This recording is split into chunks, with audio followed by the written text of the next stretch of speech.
todos os livros que nos oferecem histórias inventadas, há sempre aqueles que nos contam histórias reais. E Laurentino Gomes é um escritor brasileiro que vem a Portugal, apresentar-nos este 1889. Vamos contar a história do Brasil, da forma que as pessoas se possam encantar por todos estes personagens. Neste caso, o imperador Dom Pedro II, certo? Sim. Para si é um personagem fascinante. Sim, ele é. O imperador Pedro II, ele, primeiro que é o último herdeiro da Real Dinastia de Bragança a governar o Brasil. Portanto, ele é o fechamento de um ciclo na história brasileira e portuguesa. Quer dizer que é a última saída dos portugueses do Brasil, podemos dizer? Eu diria que em 1889 o Brasil se torna mais genuinamente brasileiro. Aí é um experimento exclusivamente brasileiro daí para frente, como a República Brasileira. Até então é um Brasil herdeiro de Portugal. O Brasil, é preciso lembrar que foi uma monarquia depois da independência. Por 67 anos nós tivemos 2 imperadores, Pedro I e Pedro II, os 2 da dinastia de Bragança. Portanto, é uma continuidade de Portugal no Brasil independente. E a ruptura ocorre em 1889. É verdade. Em 1889 a República Brasileira é criada, mas podemos dizer que até daquilo que fomos lendo, o próprio Dom Pedro II era quase republicano. Ele tem aqui uns laivos de republicanismo, dizendo ele que, ou seja, estava no fim a monarquia no Brasil, não é? O imperador Pedro II é um personagem fascinante porque ele é um imperador brasileiro por quase meio século, ele governou 49 anos, mas ele é visivelmente um personagem desconfortável no seu próprio papel. Porque, embora seja o último monarca brasileiro, ele tinha uma alma republicana. Existem documentos, diários, anotações, em que ele diz, olha, eu gostaria de ser mais um presidente da República do que o imperador. Eu gostaria que o Brasil já fosse uma república, que julgo ser o melhor regime para governar as sociedades atualmente.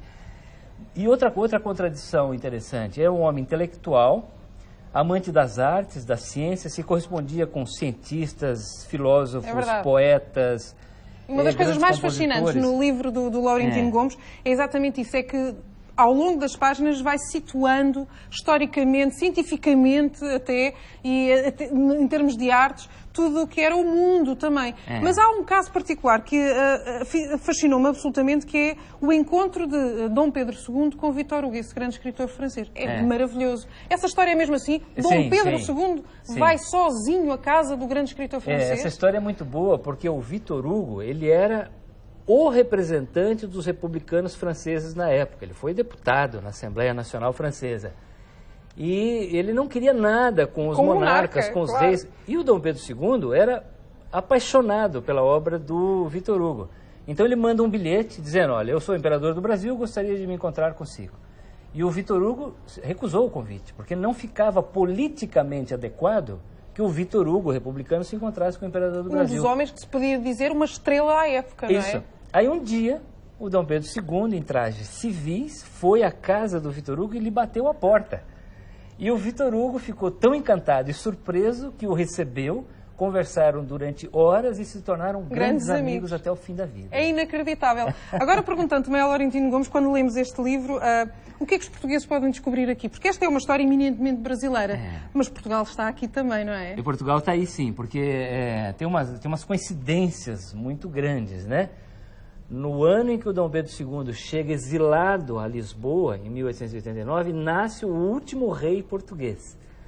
E são 2 dinastias que chegam ao seu ocaso, no Brasil e em Portugal. Quer dizer, Portugal foi governado pela mesma família real, Portugal e Brasil, durante séculos. Os Bragança. Os Bragança. E então é um ciclo que se fecha. E não é por acaso que depois da proclamação da República no Brasil, surgiu em Portugal o quinzismo, que era um movimento republicano que homenageava a proclamação da República no Brasil e defendia uma república em Portugal.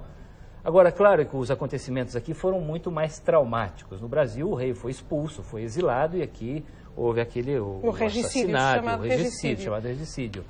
Mas são processos históricos que caminham paralelos, muito próximos, né? Muito obrigada, Laurentino Gomes, um escritor brasileiro que vai escrevendo de uma forma quase jornalística, ou seja, verdade, ponto a ponto, sobre a história do Brasil, a República do Brasil, 1889. Um livro encantador para descobrir nesse cruzamento entre o Brasil e Portugal. E mais, Laurentino Gomes vai estar com o Richard Zimler nessa viagem literária em Vila Real no próximo fim de semana.